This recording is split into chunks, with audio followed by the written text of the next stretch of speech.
죄가 가장 우리를 불행하게 하고 끔찍하게 하고 심각하게 합니다. 그 죄로부터 우리를 구원해주시는 가장 큰 은혜죠. 우리 이 시간 오랫동안 모든 죄 가운데 빠져 주께서 주신 은혜 생각하며 박수 치시면서 부르겠습니다.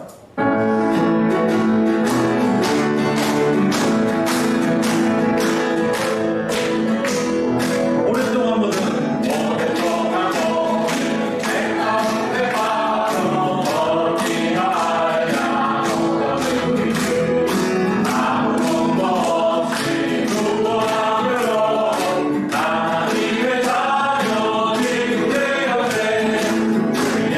사랑 알려 없도다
죄 때문에 돌아보면 너무나 늘 연약하고 부족하고 참 죄가 문제입니다.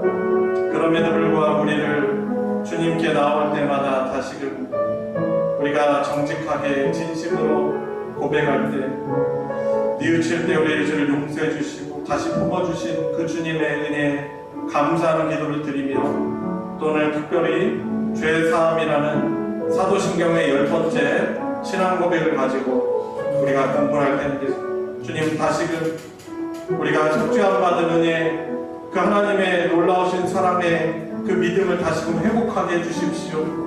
우리 주 하나님을 향한 감사와 그 사랑이 다시금 회복되어지고 고백되어지는 그런 신앙의 기쁨들을 회복시켜 주십시오. 우리 같이 간절하게 기도하도록 하겠습니다. 기도하시겠습니다.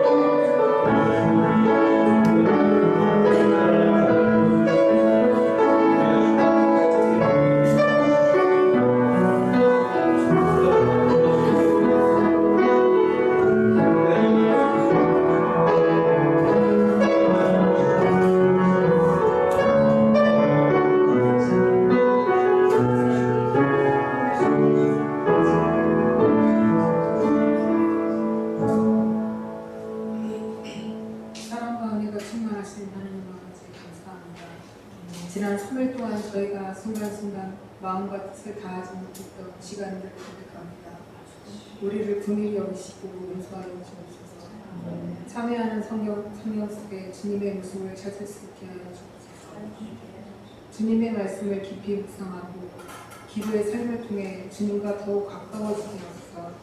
성령님의 도우심으로 저희가 주님의 뜻을 이루어 살아가는 삶을 살게 하소서. 주님, 우리의 가정과 가족들을 기억하여 주옵소서. 각 가정마다 주님의 평화가 넘치게 하시고 자녀들이 주님의 사랑 안에서 자라나게 하소서. 부부간의 사랑과 이해가 깊어지게 하시고 모든 가족 구성원이 서로 배려하며 화목하게 지내도록 인도하여 주옵소서. 이번 주부터 한 달간의 쉼을 끝내고 구역 예배를 시작합니다. 영적으로 재충전을 마치고 각자의 믿음이 더욱 성숙해져서 새롭게 도약하는 계기가 될 줄 믿고 다시 모일 때 더 큰 은혜와 사랑으로 하나 될 수 있도록 인도하여 주옵소서. 이 시간 이런저런 질병과 마음의 병으로 고통받는 성도들이 있습니다. 치유와 회복이 있게 도와주시옵소서. 오늘도 담임에서 말씀하시는 목사님께 영육간에 강건케 하시고 성령 충만케 하여 주셔서 생명의 말씀, 진리의 말씀이 선포되어 잠자는 우리의 영혼을 깨워 기도하고 수종하며 주님 말씀에 합당한 삶을 살게 하옵소서. 감사하며 예수 그리스도의 이름으로 기도드립니다. 아멘.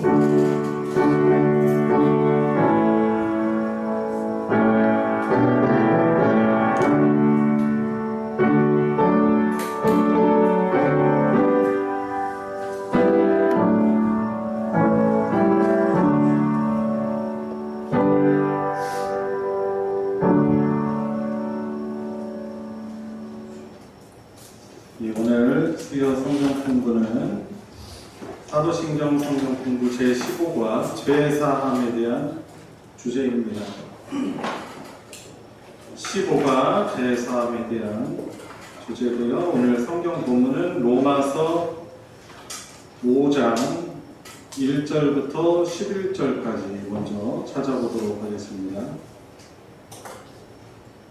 로마서 5장 1절부터 11절까지 교독하고 마지막 11절 같이 읽겠습니다. 그러므로 우리가 믿음으로 의롭다 하심을 받았으니 우리 주 예수 그리스도로 말미암아 하나님과 화평을 누리자. 또한 그로 말미암아 우리가 믿음으로 서 있는 이 은혜에 들어가며 하나님의 영광을 바라보고 기도합니다. 다만 이뿐 아니라 우리가 환난 중에도 즐거워하나니 이는 환난은 인내를 인내는 연단을 소망을 하는 줄 알기를. 소망이 우리를 부끄럽게 하지 아니함은 우리에게 주신 성령으로 말미암아 하나님의 사랑이 우리 마음에 부은 바 됨이니 우리가 자주 변화되에 약대로 그리스도께서 원하지 않는 일을 위하여 주셨다. 의인을 위하여 죽는 자가 쉽지 않고 선인을 위하여 용감히 죽는 자가 혹 있거니와 우리가 죄인이 되었을 때 그리스도께서 우리를 위하여 죽으심으로 하나님께서 우리에 대한 자기의 사랑을 말씀하셨다. 그러면 이제 우리가 그의 피로 말미암아 의롭다 하심을 받았으니 더욱 그로 말미암아 진노하심에서 구원을 받을 것이니 우리가 원수되었을 때 그의 아들이 죽으심으로 말미암아 하나님과 화목하게 된 자로서는 더욱 그의 사랑하심으로 말미암아 구원을 받을 것이다. 다 같이 그뿐 아니라 이제 우리로 화목하게 하신 우리 주 예수 그리스도로 말미암아 하나님 안에서 또한 즐거워하느니라. 아멘. 네, 만나서 반갑습니다. 지난주에 한 주 또 휴가 기간이라서 제가 없었고요. 다시 이 자리에 있으니까 제 체감상으로는 상당히 오랜 시간 어디 다녀온 것 같은 그런 생각이 들고 이야기하는 이유는 뵙고 싶었다고 말씀드리려고 말씀을 드립니다. 보고 싶었죠? 네. 예, 이렇게 표현해 주셔서 감사해요. 우리 가까이 계신 분들끼리 인사할까 그래도 만나고 싶었습니다. 네, 만나서 반갑습니다. 네, 감사합니다. 오늘은 죄사함에 대한 그런 사도신경의 10번째 주제에 대해서 같이 우리 공부하도록 하겠습니다. 이 죄를 사해 주시는 것과 여러분들 교재에 보시면은 윗부분에 있죠? 나와 있죠? 죄를 사해 주심에 대한 잘못된 이해 그리고 잘못된 어떤 방법, 우리가 죄를 용서받을 수 있는 것이 다른 방법으로는 없는데 아마 다른 방법을 그리고 다른 것으로도 죄를 용서받을 수 있다라고 생각하는 오류들이 아마 많았기 때문에 이 죄사함에 대한 성경적인 근거를 가지고 사도신경에서는 이야기를 한 것이고 사실 그동안도 계속 이 역사 가운데 이 죄사함에 대한 부분 또 이 죄사함의 은혜가 얼마나 큰 것인지 또 자꾸 망각되고 그것이 가볍게 여겨지기 때문에 우리 기독교 신앙에 있어서 이 죄사함에 대한 고백은 아주 중요한 것이기 때문에 이렇게 사도신경에서 우리가 늘 이렇게 고백하고 또 우리가 다시 고백하고 또 고백하고 또 이것을 이해하려고 할 수 있는 기회가 된 것 같습니다. 자, 여는 이야기 한번 제가 읽어볼게요. 죄는 강력한 약탈자입니다. 재물과 명예와 생명을 앗아갑니다. 오, 끔찍한 거네요. 하나님의 진노와 심판을 부릅니다. 그러나 죄는 그 무서운 발톱을 숨기고 더러운 재미와 쾌락을 주는 매력적인 모습으로 찾아오기도 합니다. 다른 사람들도 다 죄 짓는 것이니 별것 아니라고 합리화하면서 오기 일쑤입니다. 그래서 우리가 쉽게 죄를 짓습니다. 죄를 짓고 두렵거나 부끄러워한 일이 있으면 말해봅시다. 이렇게 질문을 하고 있는데 많지 않을까요? 지금 저와 여러분들 사는 이 세상은요, 아주 끊임없이 범죄가 일어나고 있어요. 이 사람들 가운데 좀 통계를 내는 것을 좀 좋아하기도 하고 잘 하시는 분들 계세요. 달란트죠. 그래서 이 죄가 얼마나 자주 일어나는가, 범죄가 얼마나 자주 일어나는가, 그것은 이제 통계를 내가지고 했는데 그걸 범죄 시계라고 해요. 그래서 살인 같은 경우는 우리 대한민국 같은 경우는 약 9시간 한 번꼴로 일어나는 거고, 그리고 강도는 1시간 반 정도면 강도가 계속 일어나고 있어요. 어디선가, 전국 어디선가. 그리고 강간은 1시간 10분마다 일어난다. 그래가지고 이제 이걸 통계를 낸 거죠. 그러니까 이 전체 뭐 형사 범죄 이런 것 저희가 합산을 해보면은 매 한 10몇 초마다 범죄가 일어나고 있는 것이죠. 뭐 우리나라는요, 그래도 우리나라도 많아요. 지금 이런 끔찍한 일들이 많이 일어나고 있는데, 뭐 인도 같은 경우는 사실 더 합니다. 뭐 살인이 뭐 15분 만에 한 번씩 일어나고, 뭐 사람이 워낙 많다 보니까 그러겠죠. 그리고 강간이 한 9분마다 일어나는 것이죠. 뭐 일본 같은 경우도 보면은 우리나라보다 더 살인이 많이 일어나고, 뭐 강도, 강간 뭐 이런 것들도 우리나라보다 더 빈번하게 일어납니다. 미국은요, 뭐 아메리칸 드림을 언젠가 가지고 있었던 때가 있었지만은 미국은요 범죄가 말로 다 못합니다. 세계의 경찰 국가로 자부하고 있는데 그 국가 안에 있는 그런 범죄 문제는 미국이 해결하지 못해요. 그죠? 특히 총기가 자유화되어 있다는 거니까 너무나 심각한 거예요.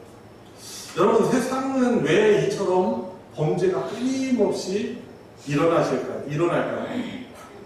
성경에서, 그러니까 하나님이 성경을 통해서 우리에게 말씀해 주시는 바, 세상에 이렇게 범죄가 계속해서 일어나는 이유, 그것은 바로 죄 때문이다라고 우리에게 말씀해 주고 있는 것입니다. 이 성경에서 말하는 이 죄는 사실 우리가 말하는 범죄와는 좀 달라요. 이 범죄는 영어로 crime이라고 해요. crime. criminal, crime이라고 하죠. 그리고 근데 성경에서 말하는 죄는 sin, S-I-N 이라고 말하는 것입니다. 그런데 이 죄라는 것이요, 이 죄의 개념은 하나님이 우리 인간을 창조해 주신 창조주, 그리고 우리 인간은 피조물이다라는 이 관계에서 죄라는 것이 사실 출발하는 것이죠. 그러니까 다시 말해서 하나님이요, 우리가 믿는, 저와 여러분들 믿는 하나님은 우리 인간의 주권자이신 분으로서 입법자이시고, 그리고 통치자이시고, 다스리신 분이시고, 그리고 심판자이세요. 하나님 어떤 분이라고요? 입법자, 그리고 통치자, 그리고 심판자, 심판주이신 것이죠. 그래서 하나님의 법을 지키는 것이 선이고, 하나님의 법을 어기는 것이 악이라고 할 수 있겠습니다. 그러니까 죄의 기준은요, 죄의 기준은 결국 하나님의 성품과 또 하나님의 법이라는 것이죠. 그래서 하나님의 성품에 반대되는 것, 하나님의 법에 반대되는 것, 이것이 죄악이다라고 할 수 있겠습니다. 그래서 하나님을 잘 알지 못하는 사람은, 하나님을 알지 못한다는 것은 성경을 사실 잘 모른다는 거예요.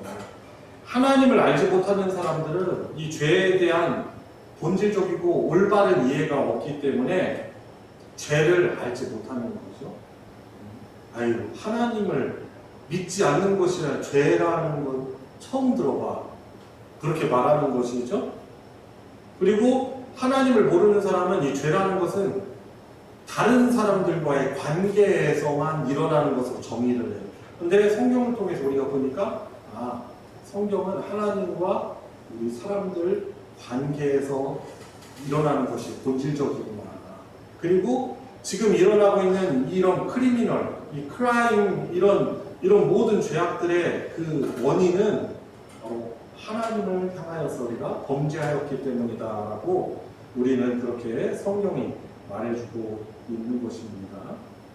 자, 그래서 오늘 본문 이제 바로 들어가 보도록 하겠습니다. 자, 내용 살피기 보시고요. 조아영 원사님부터 우리 한번 읽어보도록 하겠습니다. 죄와 용서 1번. 죄란 본질적으로 하나님을 반역하는 것입니다. 죄의 형태는 다양하고 영역은 넓습니다. 하나님의 법을 어기는 불법이요 하나님의 통치를 반대하는 반역입니다. 우리를 지으신 하나님의 목적을 벗어나는 탈선이고 심판자이신 하나님 앞에서 저지른 범죄이며 거룩하신 하나님 앞에서 보이는 더러움입니다. 또 하나님을 기뻐하거나 하나님으로 만족하지 못하고 하나님을 떠나서 자신의 만족을 추구하는 자기 숭배입니다. 그러므로 죄를 단지 이기심으로 보는 사람은 죄의 특성과 엄중함을 제대로 모르는 사람입니다. 죄라는 것이 성경에서 죄라는 단어가 많이 나오잖아요. 이 구약 성경에 보면은 핫하트라는 그런 히브리어가 이 죄라는 뜻이에요. 핫하트. 한번 해볼까요? 핫하트. 네. 그리고 그 신약 성경은 어떤 언어로 써졌다고 했죠? 헬라어라고 했죠. 헬라어로는 하마르티아라는 단어. 하마 생각하면 하마. 죄라는 것이 이제 하마르티아라는 그런 단어인데 이 원어가 가진 그 죄라는 죄의 원래 뜻이 있는데 뭐냐면 이 화살이 표적을 그러니까 관역을 벗어나서 맞추지 못한 것을 의미하는 것이죠. 그러니까 하나님의 법을 지키는 것을 실패하는 것을 말할 때 이것을 죄라고 하는 것이죠. 그래서 하마르티아, 핫하트 이것이 성경에서 이 죄라는 것이 죄라고 쓰이는 것입니다. 그래서 이 죄라는 건요, 그 특성은 하나님의 법을 어겨요. 하나님의 법을 어기는 불법이다라고는 두 번째 줄에 말하고 있죠. 그리고 하나님의 통치를 반대하는 반역입니다. 우리를 지으신 하나님의 목적을 벗어나는 탈선이죠. 그래서 하나님 앞에서 저지른 범죄인 거예요.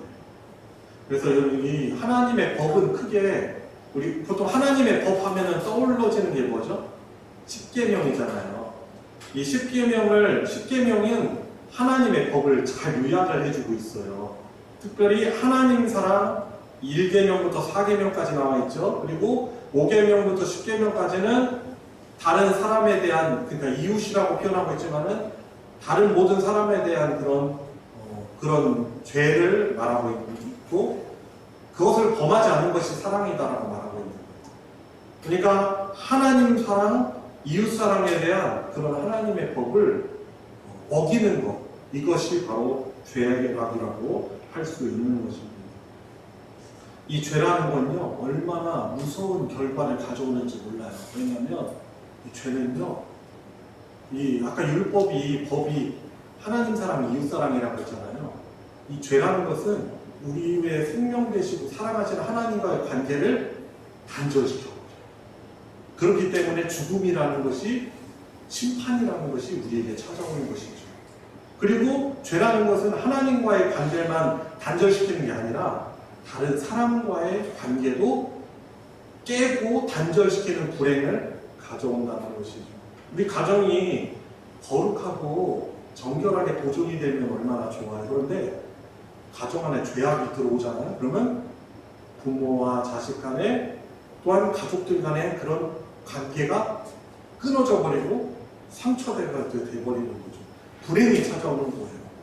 그러니까 죄가 왜 무섭냐면 왜 성경에서는 이렇게 죄에 대해서 하나님이 강조하시고 그걸 대해서 우리가 참 끔찍하게 여기고 멀리하기를 원하는 멀리해야 되냐면 죄를 멀리하고 하나님의 법 안에서 사는 것이 하나님과의 복된 관계를 우리가 누리며 살아가는 것이고 하나님 나라 백성으로 잘 사는 것이고 다른 사람들과의 관계도 아름답게 가꾸어 갈 수 있기 때문에 그런 것이에요. 그래서 창세기 생각해 보면은 그 아담과 하와 하나님께 먼저 죄를 짓잖아요. 근데 그 범죄가 이루어지니까 아담과 하와의 관계가 깨지고 그렇게 사랑스럽고 아름다웠던 관계가 어떻게 보면 원망하고 미워하는 그런 관계가 서로 정복하려고 하고 섬기는 게 아니고 그런 왜곡되고 깨지는 그런 관계로 찾아오는 것입니다.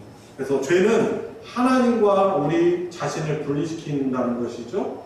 결국에 그리고 그것은 결과는 영원한 하나님의 심판, 불못에 들어가서 영원토록 고통당하는 둘째 상황에 이르게 되는 것이죠. 그리고 죄는 다른 사람들과의 관계도 깨뜨리는 거죠. 여러분들이 사람과 사람과의 관계가 얼마나 소중합니까? 그 사람과의 복된 관계에서 우리의 어떻게 보면은 정체성을 우리가 존재감을 또 누리기도 하는 거예요. 여튼 이 죄라는 거 사람과의 관계를 깨고, 그리고 한 가지 더 말한다면은 죄는 사람과 자연과의 좋은 관계도 파괴하게 되는 것이에요. 그러니까 지금 일어나고 있는 그런 무슨 오염들 이런 것들도 인간의 죄악의 그런 결과고, 에덴 동산에서 최초로 하나님께 인간이 범했을 때 이 엉겅퀴가 생기고 자연은 더 이상 인간에 대해서 호락호락하게 살 수 있게 하지 않고 생존하는 게 참 어려움을 주게 되는 것이죠. 그래서 죄는 하나님, 사람, 자연, 또 심지어 우리 자신과 모든 관계를 분리시키고 파괴한다는 것입니다. 자, 이런 면에서 죄를 용서받는다는 것은 너무나도 큰 복이고 너무나도 큰 은혜인 것입니다. 자, 2번을 박종호 장로님 읽어주세요. 하나님은 이미 정결하심으로 악을 참아보지 못하십니다. 의로우셔서 우리를 내버려두지 않으십니다. 반대로 타락한 인간은 욕망과 동기와 행동 전체가 죄악 덩어리입니다. 죄를 짓지 않으려고 하지만 그럴수록 죄의 깊은 수렁으로 빠져들어갑니다. 그런 죄로 인해 생기는 불안과 두려움을 벗어날 수 있다는 죄의 용서의 선언은 좋은 소식입니다. 그죠. 이 죄에서 죄를 용서받을 수 있다는 것은 좋은 소식. 또 다른 말로 어떤 표현이요? 복음입니다. 복음.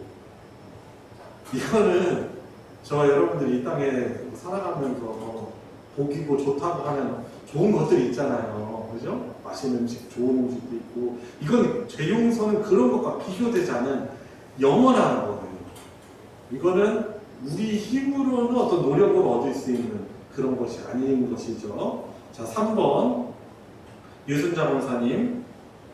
하나님께서 죄악을 기록된 의심으로 아무도 그 앞에서 자신의 죄를 부인할 수 없습니다. 죄는 하나님의 존엄하심과 그분의 법을 해치는 일임으로 심각한 행동입니다. 죄는 무시무시한 결과가 빠릅니다.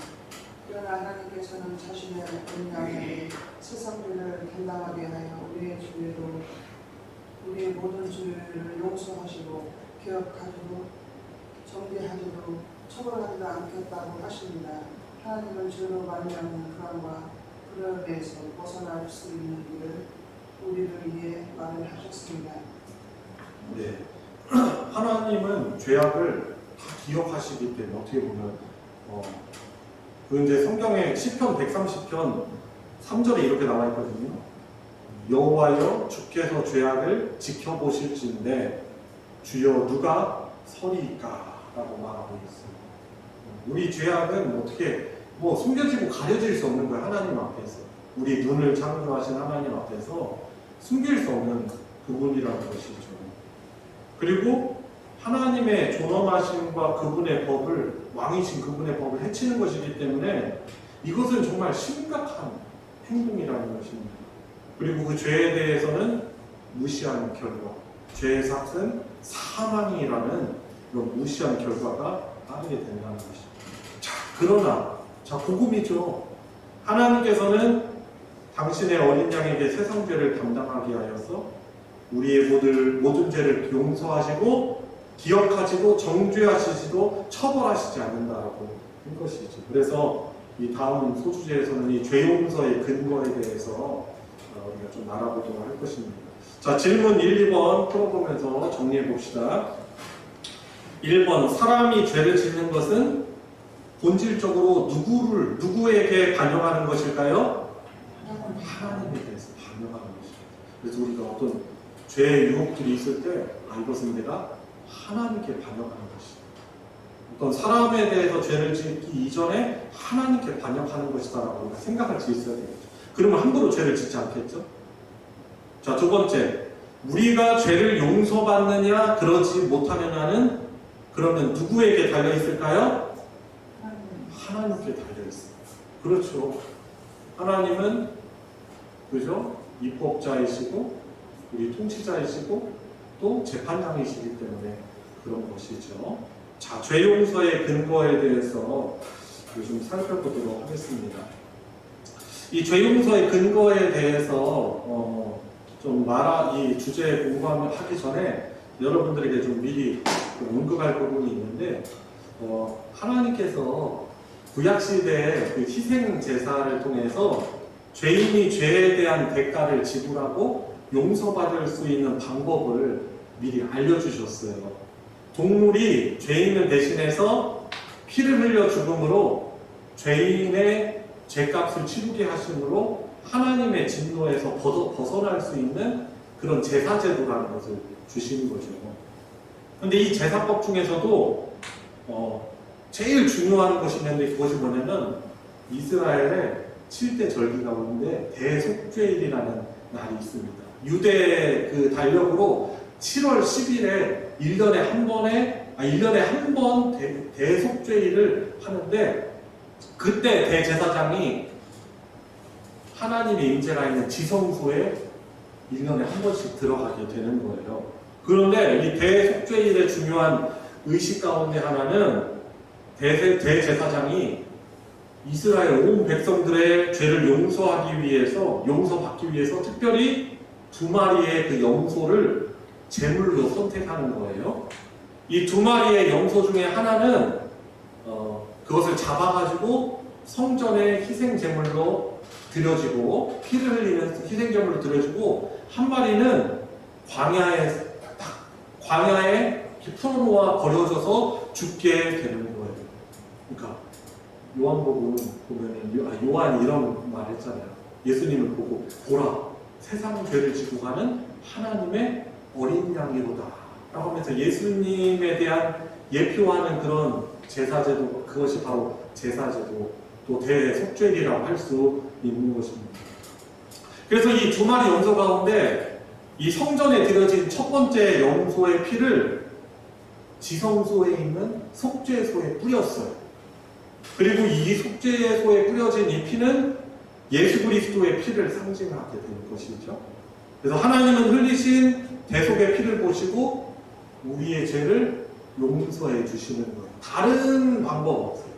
하나님이 주신 법이에요. 그리고 이 두 번째 염소는 아사셀의 염소라고 합니다. 그 구약성경 레위기 16장에 보면은 그 아사셀이 그 대속죄일을 어떻게 지내야 되는지 나와 있거든요. 근데 이 두 번째 염소는 아사셀의 염소라고 해가지고 대제사장이 먼저 이 염소의 머리에 안수하여 가지고 이스라엘 백성들이 지은 모든 죄를 이 염소에게 전가시킵니다. 그리고 그때 이 아사셀의 염소는 이스라엘의 백성들의 모든 죄를 그 몸에 다 지게 되는 거예요.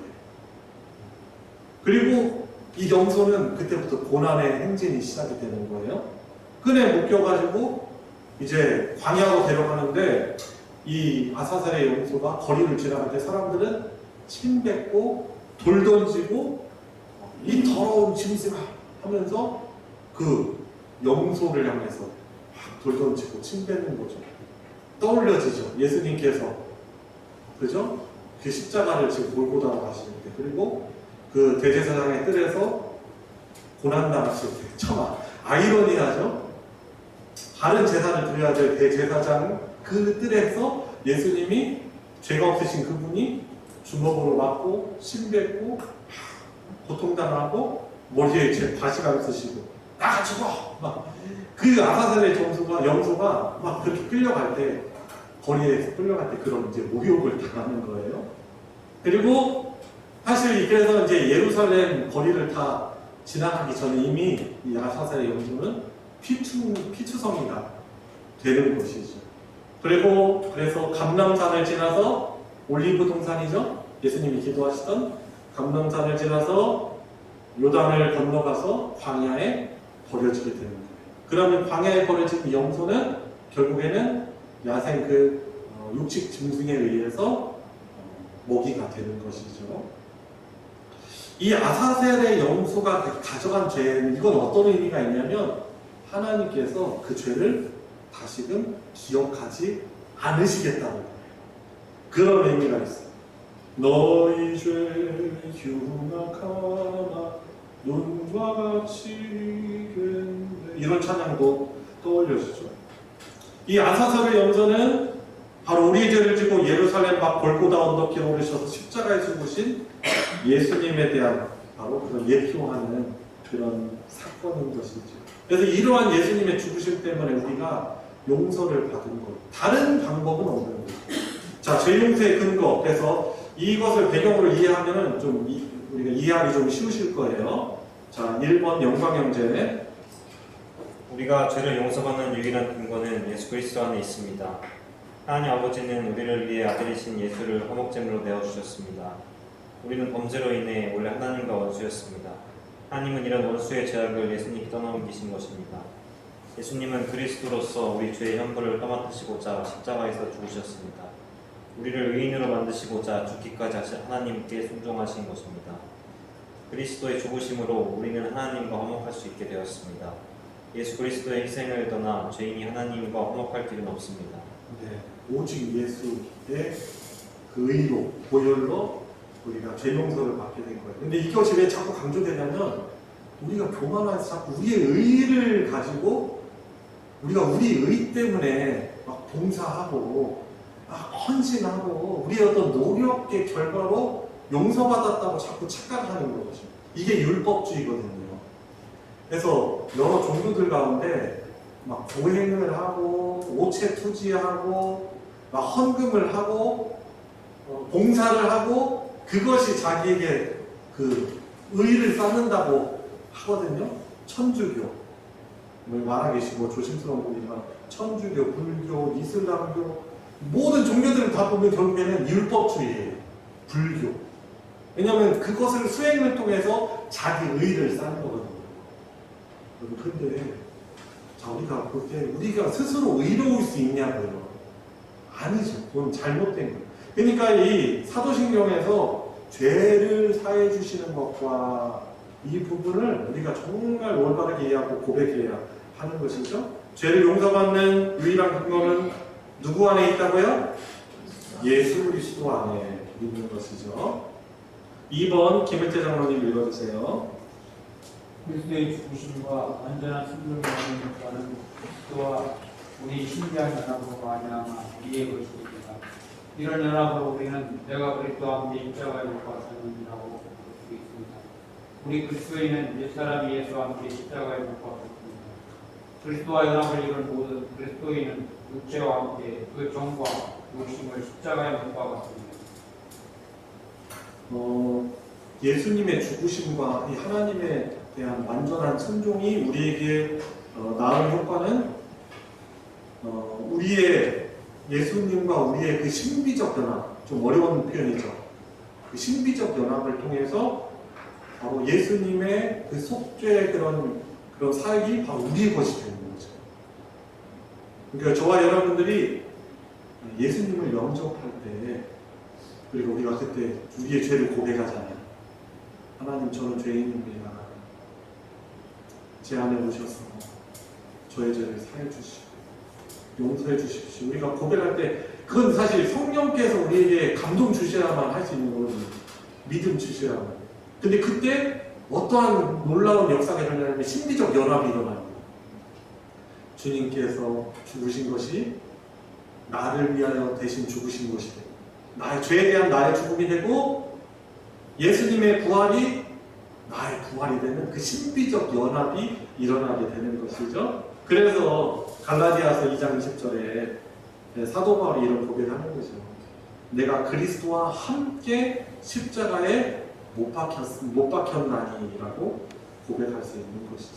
그래서 우리가 심판받아 마땅한 그 끔찍하고 무서운 죄의 형벌을 당해야 되는 우리의 옛 사람은 예수님과 함께 십자가에 못 박히게 되는 그런 은혜를 누리는 것이죠. 그리고 예수님과 연합을 이룬 우리 모든 그리스도인들의 육체와 함께 그 정과 욕심을 십자가에 못 박게 된 것이죠.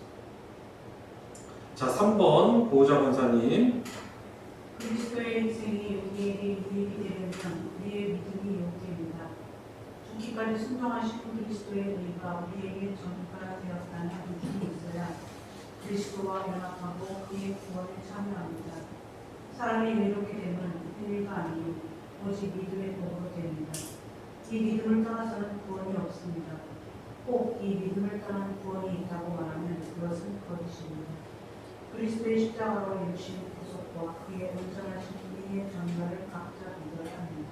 네, 예수님께서 저와 여러분들을 위해서 행하신 그 사역, 그죠?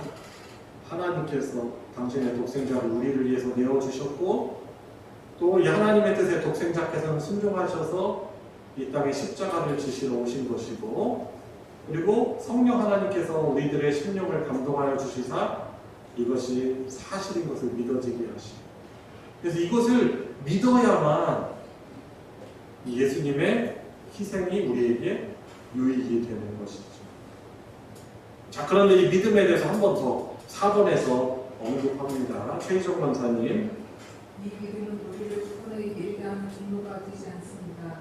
믿음 자체는 그리스도께서 하신 일을 받아들이는 도구에 불과합니다. 나의 믿음을 보시고 하나님이 나를 받아들이셨다고 생각하는 것은 큰 잘못입니다. 우리의 구원은 오직 예수 그리스도의 속죄 공로에 근거합니다. 예수님이 이루신 일가 하나님 앞서 신자의 열가 되고 신자는 오직 믿음으로 그의 유익을 누립니다. 네, 이 4번에서는 이 믿음조차도 스스로 우리가 의로 여기는 경향들이 있기 때문에 언급하는 거예요. 믿음은 특별히 하나님이 주신 선물이라고 하고 있죠. 그러니까 우리가 자칫 잘못하면 우리의 믿음이 하나님께 의가 돼서, 이제 물론 창세기 15장 같은 경우 보면은 아브라함의 믿음을 보시고 이것을 의로 여기셨다는 그런 표현들이 있는데, 이 믿음을 기뻐하셨다는 뜻이죠. 그렇다고 해서 그것이 믿음이 의가 된다는 건 아니에요. 이 잘못 착각하면은 예수님이 행하신 그 사역의 의가 한 90% 효력을 발휘하고 거기에 내가 10% 정도는 그래도 내가 믿었으니까, 내가 믿어졌으니까 그것이 합쳐져 가지고 100%가 돼서 내가 죄 용서를 받는 거 아니냐라고 잘못 생각하게 되기 때문에 그런 것이죠. 근데 우리에게 의의가 없다는 거죠. 그죠? 그래서 이 믿음은 우리에게 구원을 위한 공로가 되는 것은 아니고, 이것의 이 믿음을 통해서 이 속죄하여의 유익을 누리는 것이죠. 좀 이것이 좀 신학적인 표현이기 때문에 좀 이해하기 어려운 부분이 있을 수 있는데, 이 정도로 좀 이해를 하시면 되겠습니다. 자, 5번 김경숙 권사님.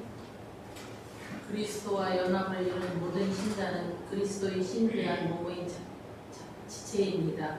우리는 그리스도의 몸과 연합하여 죄 용서를 받습니다. 그리스도의 몸이 일원이 아닌 사람은 죄 용서를 받지 못합니다. 그리스도의 신비한 몸은 이 땅에 있는 교회입니다. 사죄의 선언은 이 교회 안에서 주어집니다. 교회가 진실로 사죄를 선언하면 그것은 하나님께서 제 용서를 선언하시는 것과 같습니다. 이것이 예수님이 내가 땅에서 무엇이든지 풀면 하늘에서도 풀리리라고 말씀하신 이유입니다. 교회는 복음 선포와 설교를 통해 그리스도의 사람들이 죄를 용서받았고 더 이상 정죄가 없다는 사실을 선언합니다. 그래서 이제 5번에서는 좀 우리가 가져야 될 올바른 교회론을 말씀해주고 있는 부분이죠. 예수님과 연합을 이룬 모든 신자는 그리스도의 신비한 몸을 이룬다는 거예요. 그러니까 저와 여러분들이 뭐 다른 부모님 밑에서 태어난 사람들이잖아요, 사실. 그런데 예수님을 통해서 거듭난 우리들은 예수님의 신비한 몸이 되어서, 그리스도의 몸이 되어서 서로 그리스도 안에서 지체가 된 그런 관계, 함께 용서함을 받은 그리스도의 몸이 된 것이죠. 그러니까 우리 교회를 바라볼 때 교회는 함께 죄 용서함을 받은 하나님의 은혜를 받은 그런 그리스도의 몸이요 지체라는 것이죠. 그래서 저와 여러분들이 세례 받잖아요. 세례 받아서 이렇게 세례 받을 때 그때 세례 받은 것을 통해서 우리가 그리스도의 함께 몸 되었다, 지체가 되었다는 것을 공적으로 선포하게 돼요. 그러니까 세례 받고 교회의 정회원, 일원이 된다는 것이 너무나도 중요합니다. 그래서 이제 교회는 함께 죄 용서를 받으면서 또 서로 죄를 용서해 주면서 하나님의 복을 누리는 그런 사람들인 것이죠. 주기도에서도 예수님이 그 주기도를 내용을 알려주셨죠. 자, 질문 3번. 우리가 죄를 용서받을 수 있는 유일한 근거는 어디에 있습니까? 그죠. 예수 그리스도 안에 있는 것이죠. 다른 것은 없습니다. 천주교, 다른 종교에서는 다른 길로 가도 죄 용서받고 하나님께 절대자한테 갈 수 있다고 하지만 아니죠. 오직 하나님이 우리에게 주신 대속죄 일을 통해서 우리에게 미리 예표해 주시고 오시 땅에 오신 예수님을 통해서만 우리가 용서받을 수 있는 것입니다. 자, 질문 4번. 이 땅에서 죄의 용서를 선포할 수 있는 유일한 기관은 무엇입니까? 그죠. 교회를 통해서 용서를 선포받을 수 있는 것입니다. 그래서 이제 그 근거를 위에서 조금 전에 김경숙 권사님 읽은 부분이잖아요. 마태복음 16장 그리고 18장에서 말한 것처럼 내가 땅에서 무엇이든지 풀면 하늘에서도 풀리리라. 좀 못하는 것 같아요. 땅에서 무엇이든지 풀면, 그러니까 예수 그리스도의 이름으로 교회가 죄 용서를 구하고, 그죠? 죄가 용서받았다라는 걸 선포하잖아요. 그리스도의 몸된 교회가. 그러면 하늘에서도 풀리리라. 하나님께서 그거를 바로 예수 그리스도의 몸에 속한 자들의 이 교회의 어떤 선포를 하나님께서 받으신다는 것이죠. 자, 마지막 소주제입니다. 죄 용서를 받은 우리. 그러면 우리가 죄를 용서를 받았으면 어떻게 살아가야 하는지를 다루는 부분입니다. 최혜영 성도님 1번 읽어주세요. 죄에서 자유하게 된 그리스도인들은 감사하며 살아갑니다. 죄의 용서로 얻은 자유를 육체의 계획으로 삼을 수 없습니다. 그리스도의 사죄의 은혜를 입으신 자는 더 이상 죄책감에 시달리거나 죄의 형벌에 대한 두려움에 떨며 머뭇거리는 삶을 살지 않습니다. 하나님은 그리스도인의 모든 죄를 용서하시고 죄악된 본성까지 다 기억하지 않으십니다. 우리는 하나님의 용서를 믿고 감사하며 담대하게 살아가야 합니다. 더 이상 죄의 종으로 살아서는 안 됩니다. 오히려 하나님의 종이 되어 거룩함을 추구하고 하나님을 위하여 열매 맺는 삶을 살아가야 합니다. 예수님의 피로 죄 용서함을 받은 사람들은 하나님의 찬양은 감사하지 않을 수가 없는 거예요. 이 복음서에 보면은 자기의 눈물로 예수님의 발을 씻고 머리털로 예수님의 발을 닦으며 또 향유옥합을 깨뜨려서 예수님의 발 앞에 부은 한 여인에 대한 이야기가 있어요. 근데 사람들이 가룟 유다를 비롯한 다른 사람들이 말하잖아요. 300데나리온이야. 그거 팔면은 300데나리온이나 받을 수 있는데 왜 그렇게 값비싼 향유를 허비하냐고 이 여자를 막 꾸짖은 거죠. 근데 예수님은 이 여인의 행위를 칭찬하셨어요. 왜냐하면 자신의 죄가 용서함 받은다는 것을 이것을 깊이 아는 사람일수록 예수님을 사랑하면서 감사를 더할 수밖에 없기 때문에 그런 것입니다. 아, 하나님의 은혜로 이 쓸데없는 자 왜 구속하여 주는지 나는 알 수 없도다. 그렇죠? 요즘에 이 죄 용서에 대한 감사가 점점 더 사라지는 시대인 것이죠. 왜 그래요? 죄에 대한 의식이 부족하기 때문에 그래요. 죄를 가볍게 여기기 때문에 그래요. 하나님께 직접 잘못한 것만이 죄가 아니고 다른 사람에게도 범한 것도 하나님께 죄를 범한 것입니다. 여러분, 그래서 하나님이 없는 사람은 하나님을 모르고 믿지 않는 분들은 그래서 죄 용서에 대한 깊은 의미를 모르는 거예요. 저희들이 주일마다 하나님께 예배 드리는 것도 저와 여러분들을 영원토록 구원해 주신 그 은혜에 감사하기 때문에 저와 여러분들이 하나님께 주일 예배를 드리는 거죠. 그죠? 왜냐면 그리고 우리 쉽게 그 죄의식이나 그 은혜에 대한 감사가 너무나 쉽게 사라지기 때문에 그래서 우리가 이 주일 예배를 잘 드리는 것이 성도의 복이라고 할 수 있는 것입니다. 그래서 죄에 대한 인식, 그리고 죄에 대한 이해가 부족하면 당연히 죄 용서에 대한 감사도 감격도 줄어들 수 있고 예배에 대한 그 참된 예배의 자세가 점점 멀어지게 되는 것이죠. 그래서 저와 여러분들은 감사하며 살아가고 그리고 더 이상 죄의 종류로 사는 것이 아니고 하나님께 순종하는 하나님의 종이 되어서 거룩함을 추구하고 하나님을 위해서 열매 맺는 삶을 살아가야 되겠죠. 범죄 이전의 사람의 모습인 것이죠. 자, 그리고 두 번째. 자, 다시 돌아와서 조하영 원사님. 죄의 용서를 받은 사람은 용서하며 살아갑니다. 하나님이 죄를 용서하시고 기억하지도 않으심을 진실로 믿는다면 우리도 자신과 이웃을 용서하고 받아들여야 합니다. 용서하는 삶은 하나님께 용서를 받았다는 분명한 표시입니다. 용서하지 않는 것은 하나님의 용서를 받지 않았거나 자신이 용서받았음을 부정하는 행동입니다. 형제들을 용납하신 하나님을 멸시하는 것입니다. 그래서 우리가 하나님 앞에 죄를 용서받은 것처럼 다른 사람들이 우리에게 잘못을 고백하고 용서받기를 구했을 때 우리 성도들은 서로 용서하는 삶을 살아야 하는 것이죠. 그래서 이것을 강조하시려고 마태복음 18장에서 예수님이 1만 달란트 빚진 자에 대한 그런 예를 들어주신 거죠. 한 달란트, 1달란트는 성인 남성 노동자가 이제 하루 노동을 해서 벌을 수 있는 그 단위의 돈이 1달란트예요. 그런데 그러면 1만 달란트는 어느 정도 돈이겠어요? 1만 년을 일을 해야만 벌을 수 있는 돈인 거죠. 그러니까 이것은 어떻게 보면 치를 수 없는 금액인 거예요. 근데 이것을 왕이 그것을 탕감해 준 거예요. 용서해 줬단 말이죠. 그런데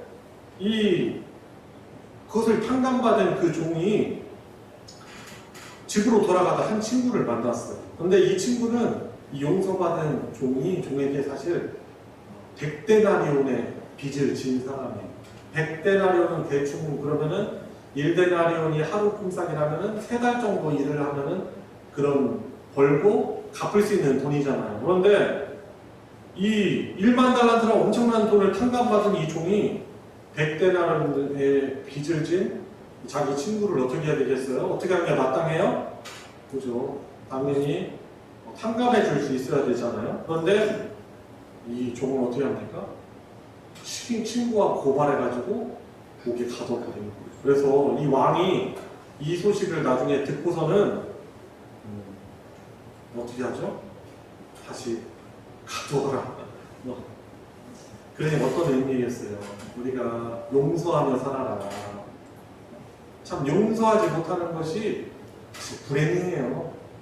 그죠? 그리고 우리가 용서받았다면 하나님께 용서받을 수 없는 우리의 죄를 탕감받았다면 용서하며 살아야 되는 것이 그리스도인의 큰 특징이 되어야 하는 것입니다. 그죠? 그래서 우리는 하나님 앞에서 1만 달란트의 빚을 탕감받은 그런 종과 같은 사람이라고 할 수 있는 것이죠. 그래서 용서하며 살아야 하는 것입니다. 3번 박종호 장로님. 용서는 오직 성령의 능력으로야 가능합니다. 부패한 육체로는 용서할 수 없습니다. 성령의 사람인 그리스도인은 70번씩 7번이라도 용서해야 합니다. 성령의 사람인 우리가 진심으로 형제를 용서하지 아니하면 아버지 하나님께서도 우리를 용서하지 않으실 것입니다. 죽을 죄인이 나를 살리신 하나님의 사랑을 기억하며 다른 이들을 용서하며 살아야 합니다. 네, 우리가 용서 못할 게 사실 뭐가 있을까요? 또 생각하면 그렇죠? 자, 4번. 자, 그래서 교회는 어때야 합니까? 교회 일원인 내가 어떻게 해야 됩니까? 유건사님 4번 4번 유건사님 읽어주세요. 저요? 또 읽어요? 다시 좋아하실까? 네. 감사와 용서가 넘쳐야 합니다. 교회는 사죄를 받은 자들이 용서를 배워 용서를 실행하는 학교입니다. 가장 무서운 형벌에서 영원히 벗어나는데 어찌 감사하지 않을 수 있습니까? 헤아릴 수 없는 큰 빛을 거쳐 받았는데 어찌 작은 허물을 용서하지 않을 수 있습니까? 감사와 용서는 성도의 이름표입니다. 네, 그렇죠. 교회의 특징이죠. 감사하고 죄 용서받은 은혜에 감사하고. 어떨 때는 감사하고 어떤 때 감사 안 할 수 있겠어요? 어떤 순간에서도 감사할 수밖에 없는 거겠죠. 절대적인 이유이기 때문에 그렇죠. 그리고 서로 용서하며 사는 거죠. 그래서 감사와 용서는 성도의 이름표고 교회는 용서를 배워서 용서를 실행하는 학교다라고 그렇게 표현하고 있어요.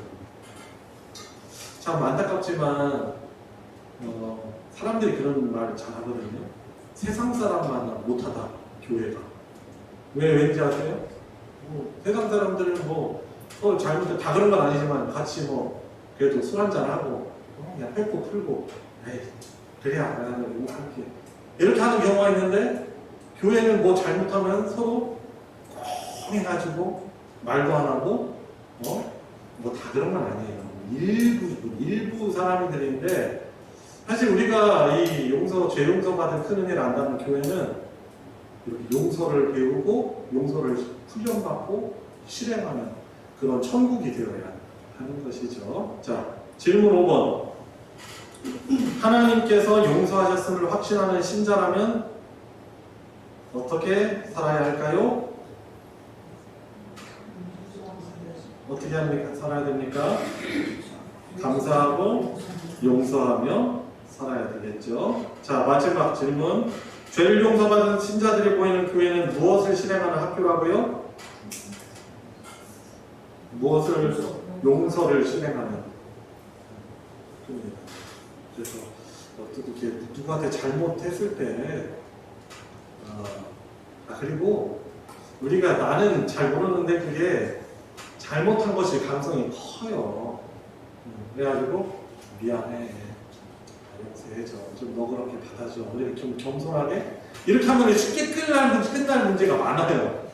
근데 그런 말 안 하고 우리가 서로 자기 일을 이렇게 굳건히 짚고 있으면은 너무 어려워지는 것이죠.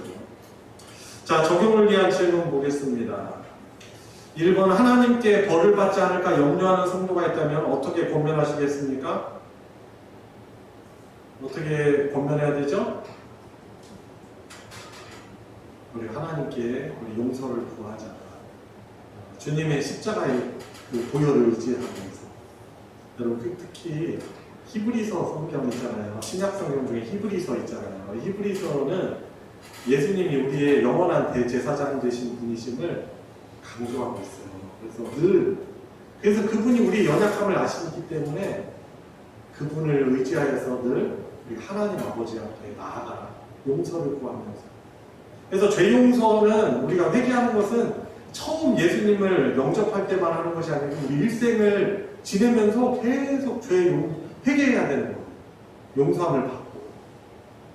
그래서 염려하는 성도, 하나님께 벌 받을까봐 불안해하는 성도 있으면은 예수님의 십자가 보혈을 의지하면서 같이 용서를 구하자.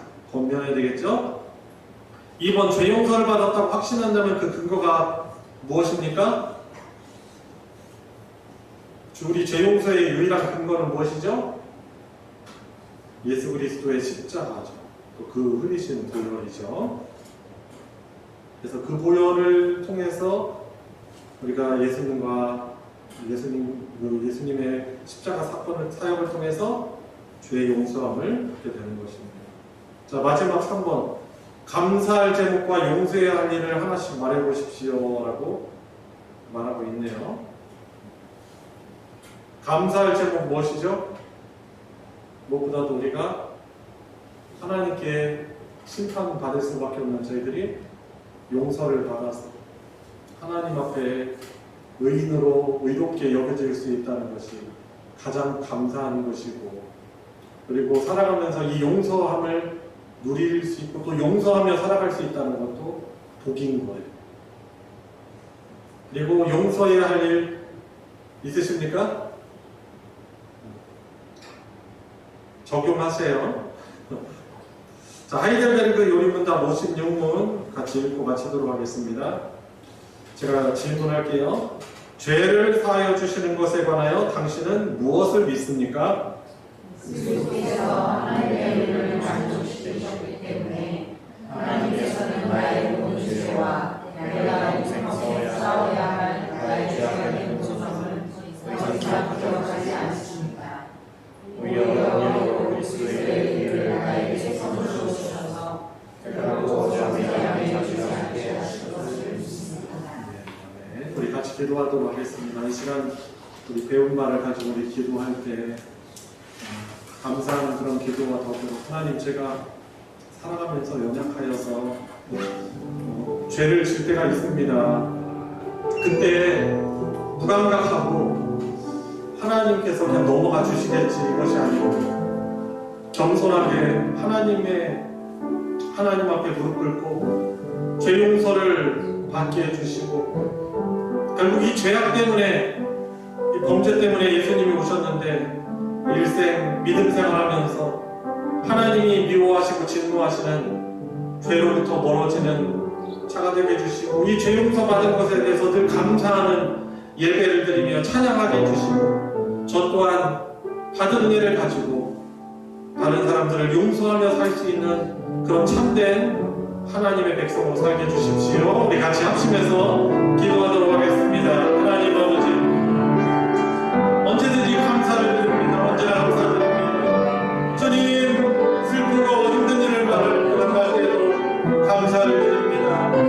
하나님의 백성이요 하나님의 자녀가 됐다는 것, 예수 그리스도의 그 의를 힘입어서 하나님의 영원한 백성으로 살게 해주시니 감사합니다. 그 은혜에 대해서 늘 감화감격하여서 감동하여서 저희 감사의 예배를 드릴 수 있는 그런 믿음의 사람으로 저를 세워주시기를 원하고, 주님 우리 되게 하여 주시옵소서. 주님, 저를 위하여서 주시고 손해를 끼치는 자들에 대해서 미워하고 정죄하는 것이 아니고 용납하고 용서하며 살아갈 수 있는 그런 제가 될 수 있게 하여 주시옵소서. 이 시간 기도할 때 축복 기도합시다. 우리 교회 공동체를 위해서 기도합시다. 하나님, 우리 교회 공동체가 하나님께 죄 용서받은 것을 늘 기쁨으로 찬양하고 예배에 또 열심을 내는 교회 공동체 되게 해주십시오. 어쩔 수 없다거나 형식적으로 습관적으로 예배하는 것이 아니고, 예배를 드릴 때마다 우리에게 주신 그 죄 용서에 대한 감화와 감동을 가지고 늘 감사를 더한 예배가 되게 해주시고, 우리 교회가 서로를 용서하는 용서로 훈련받고 실행하는 그런 용서의 학교가 되게 해주시옵시고, 그리하여서 용서받고 서로 용서하는 천국을 누리는 그러한 이 땅에 임한 하나님 나라가 되게 해주시고, 주님 보시기에 기뻐하시는 주님의 몸된 교회가 되게 해달라고 우리 한 번 더 기도하도록 하겠습니다. 기도하시겠습니다. 하나님 아버지, 우리 교회가 하나님이 기뻐하시는 그러한 교회가 되기를 원합니다. 주님, 늘 감사의 예배를 드리는 교회가 되게 하여 주시옵소서. 주일 예배, 수요 예배, 또 하나님께 드리지 않고는 주님 가만히 있을 수 없는 그 은혜에 대한 감격으로, 죄 용서에 대한 기쁨으로, 감사로 예배하는 그런 교회가 되게 하여 주시옵시고, 주님 서로 용서를 하고 또한 용서를 받는 그러한 천국이 되게 하여 주시옵소서. 그리고 여러 믿지 않는 자들이 나오는 구원의 방주가 되어서 저희 죄 용서를 누리게 하는 저희 그런 구원의 방주 통로가 될 수 있는 우리가 될 수 있도록 하여 주시옵소서. 하나님 아버지, 감사드립니다. 오늘 사도신경의 10번째 고백, 죄를 사해 주시는 것과 라는 이 신앙 고백에 대해서 함께 성경을 가지고 공부하게 해주셔서 감사합니다. 하나님, 저희들이 오늘 배운 바를 주님 머리에만 저장하는 것이 아니고 주님, 우리가 죄 용서받은 것에 대한 이 감격이 우리의 마음까지 내려오고 주님, 그것이 우리의 삶으로 나타나게 하여 주시고 우리의 삶 가운데 감사와 용서가 풍성한 삶을 살아가게 하여 주시옵소서. 세상이 이기주의가 되어가고 쉽게 손절하는 그런 세상의 풍조이지만 저희들은 늘 용서를 구하게 해주시고 용서에 익숙한 사람이 되게 하여 주시고 우리 소망교회가 하나님이 기뻐하시는 그리스도의 몸 모두 다 주님 용서를 받은 놀라운 복된 자들임을 주님 늘 기억하며 감사하며 예배하며 하나님이 기뻐하시는 아름다운 교회로 이 마지막 때를 살아가게 해주시고 연습하고 훈련되는 그러한 복된 교회 되게 하여 주시옵소서. 아멘. 주님, 무더위가 여전히 있지만 또 시원한 날씨를 점점 더 허락해 주시니 감사를 드립니다. 남은 한 주간의 삶도 우리 사랑하는 모든 성도들에게 성령으로 함께하여 주셔서 하나님 의지하고 하나님이 기뻐하시는 죄를 멀리하고 이기는 세상을 이기는 복된 시간들 보내게 하여 주시옵소서. 아멘. 우리 주 예수 그리스도의 이름으로 기도드리옵나이다. 아멘. 주기도로 예배를 마치겠습니다. 하늘에 계신 우리 아버지여, 이름이 거룩히 여김을 받으시오며 나라가 임하시오며 뜻이 하늘에서 이루어진 것 같이 땅에서도 이루어지이다. 오늘 우리에게 일용할 양식을 주시옵고 우리가 우리에게 죄 지은 자를 사하여 준 것 같이 우리 죄를 사하여 주시옵고 우리를 시험에 들게 하지 마시옵고 만악에서 구하시옵소서. 나라와 권세와 영광이 아버지께 영원히 있사옵나이다. 아멘.